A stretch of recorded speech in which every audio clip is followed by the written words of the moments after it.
Ben McBride embarks on a mission to rescue his friend Tyler. Together with a photographer, an airplane mechanic, and a scientist, they traverse a strange land filled with unimaginable perils.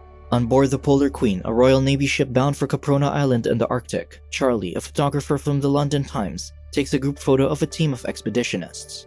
As soon as the photo is taken, the leader of the expedition, Major Ben McBride, impatiently asks if they can go back to work. Ben has assembled a team to rescue his friend, Bowen Tyler, who sent a mysterious message describing his discoveries in the Arctic Circle.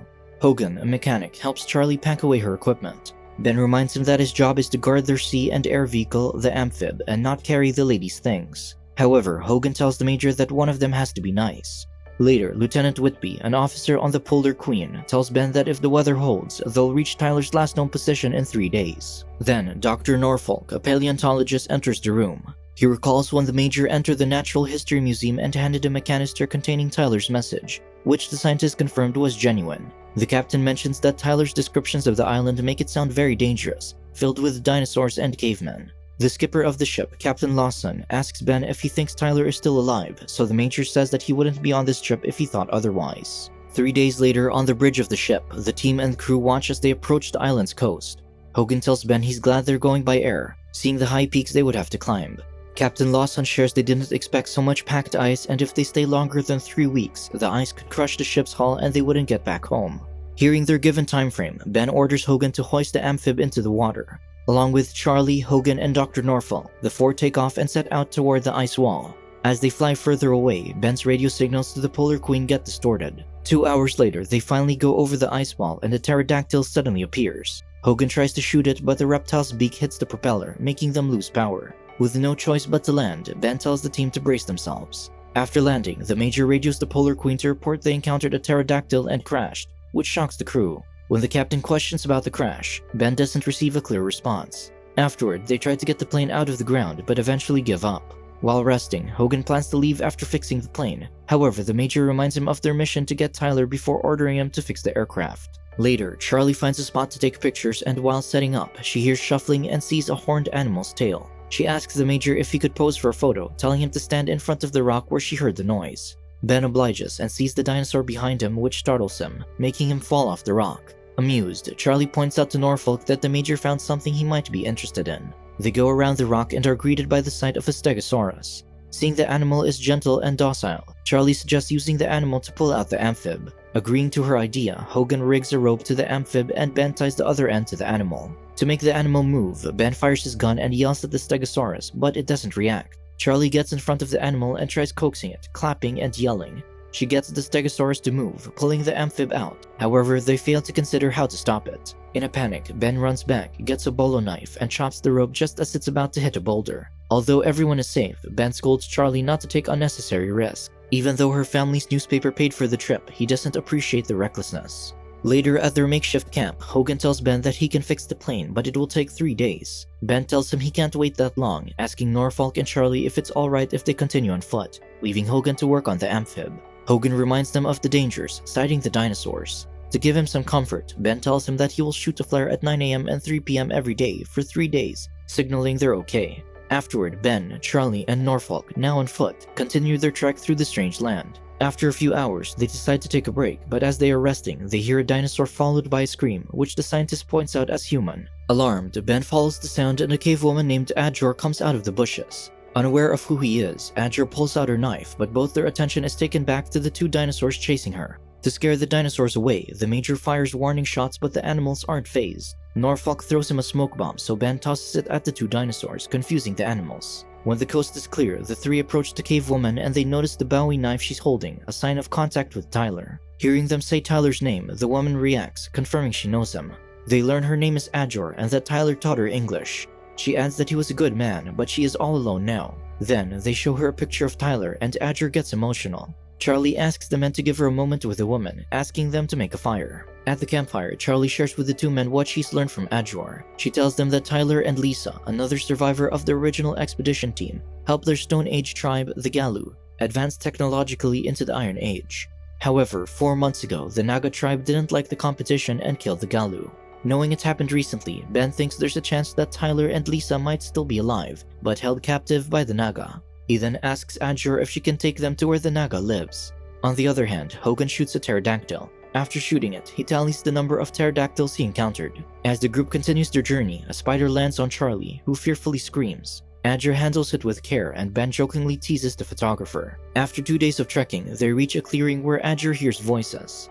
She tells the group that Bandlu, another primitive race, is coming. Immediately, they hide and watch 2 men from the Galu tribe come out of the forest, being chased by the Naga. Adger calls out to them but Ben stops her, in fear of revealing themselves. The 2 men run towards them but are hit by arrows, so Ben fires flares to scare Bandlu and make them flee. With the Bandlu gone, Adger learns from the dying men that they were escaped captives from the Mountains of Skulls, the Naga city. Adger agrees to take them there but tells them it's futile since no one can escape Nagaramata, the volcano god of the Naga. With Adger walking ahead to look for an alternate path, the group follows but are suddenly attacked by a group of Bandlu. Although they try to fight back, they are overwhelmed and Ben is hit in the head, knocking him out. Moments later, Ben wakes up and realizes that all 3 of them are bound. The scientist tells him that they are at the Bandlu camp and thinks they are tied up as food offerings. A few feet away, they hear a creature approaching them as it growls and hisses. Norfolk tells them to be quiet as it could be hunting by sound. The dinosaur inches its way closer to the group and unexpectedly, Adger appears, freeing them. Shortly after, the Bandlu realizes that they have escaped, so they pursue the group. Soon, Ben and the group reach a cave and Adger tells them that the Bandlu will not follow them past their territory.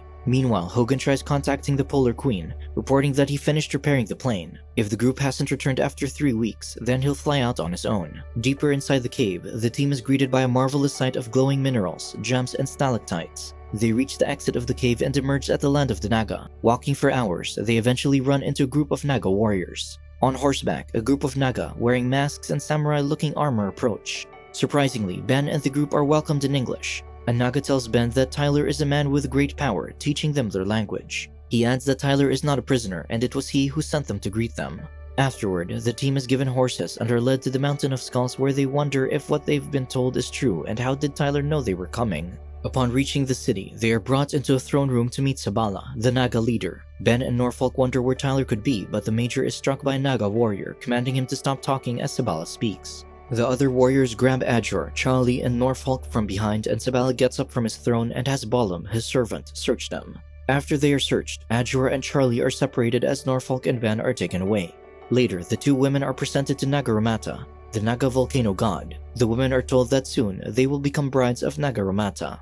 Down in the Naga dungeon, Ben and Norfolk are locked up in a room lined with skulls. Something in the walls call their attention, so they approach it and realize there's a person behind the skull. Recognizing Ben, the 2 quickly realize that it's Tyler. He breaks the skull, pushing his arm through to shake both men's hands while Dr. Norfolk introduces himself. At Sabala's chamber, dressed in sacrificial clothing, the 2 women are told they will be sacrificed to Nagaramata by sunrise. After breaking through the walls of skulls, Tyler asks Ben how his parents are. Ben tells him that although his father is the reason why he's here, it didn't take him much persuading.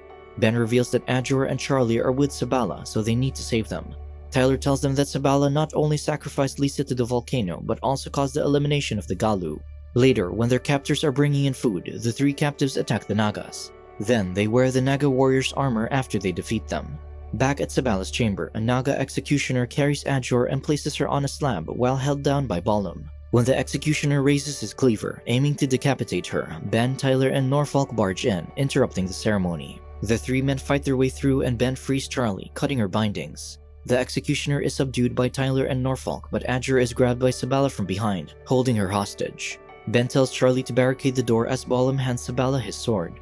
Adger bites Sabala's hand, making him let go of her, and he falls into the volcano, triggering Nagaramata's fury and the volcano starts to erupt. With doors about to be breached by more Naga warriors, Tyler leads them down the mouth of the volcano and through a nearby cave. They enter the cave, but while passing through a narrow corridor, dinosaurs suddenly appear between holes in the walls, almost getting Charlie. Frightened, she goes to Ben and he tells the rest to wait for the creatures to settle down before crossing. When the animals calm down, Adger tries to cross, but as she is about to make it through, the creatures attack again, making her leap to safety.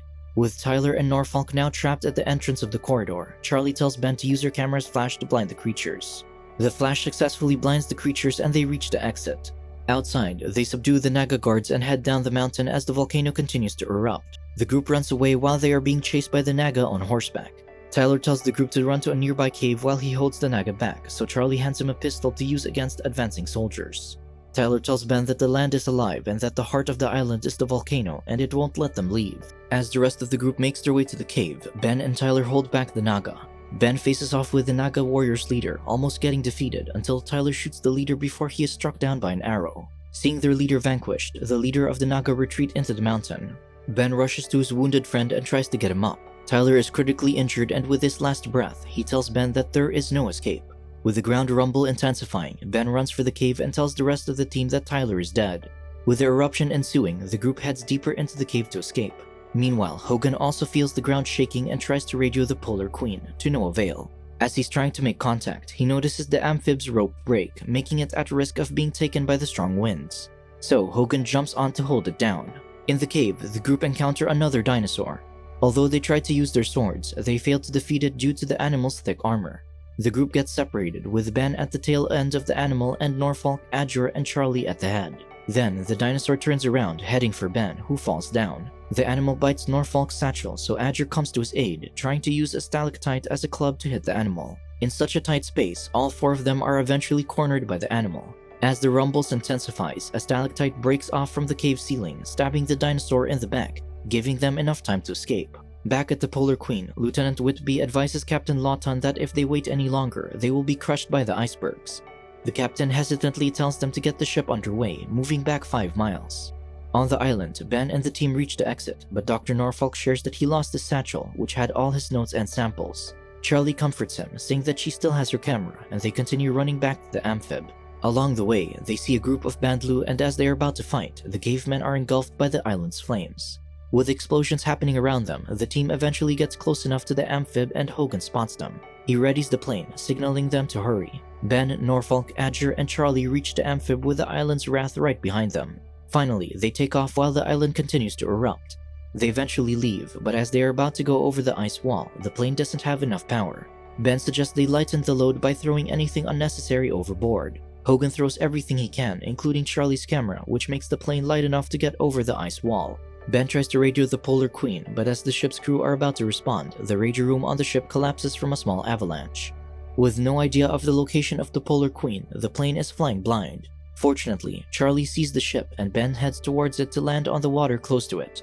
Lieutenant Whitby, on the ship's bridge, spots the amphib coming in for a landing and alerts the captain, citing that they have no power. With the propeller dead, Ben tries his best to guide the plane and safely land the amphib on the ice. Finally, everyone is back on board the Polar Queen. The captain offers his congratulations and drinks are passed around as Hogan flirts with Azure, who smiles at the mechanic. Charlie tells Ben that her uncle will freak out when she gets back home empty-handed without the camera.